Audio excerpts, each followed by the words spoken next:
Esu turėjus labai įdomų atvejį. Jisai vartoja, po nedaug, bet kiekvieną dieną. Ir taip klausantis atrodo, tikrai, kame čia problema yra. Ir tada vis tiek, kas paaiškėjo, paklausiau, kada apskritai prasidėjo tas vartojimas toksai.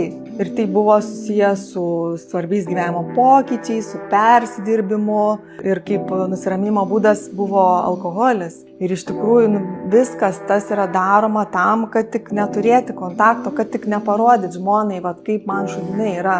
Ir aš geriau tą diskomfortą greičiau nuo jo atsijungsiu, išgersiu ir nieko nebegalvosiu, negu aš pasirodysiu su savo visų pažeidžiamu, kaip man dabar blogai. Tai ir man iš tikrųjų prieš akis kilo tie žmonės, kurie ateina į tą priklausomybę, kažkaip išdrįsta kreiptis pagalbos ir būna atsisėda ir kėdė ir dar nepasako nei žodžių ir graudžiai verkia. Nes iš tikrųjų, jiems tikrai viskas lysta iš rankų, griūna ir jie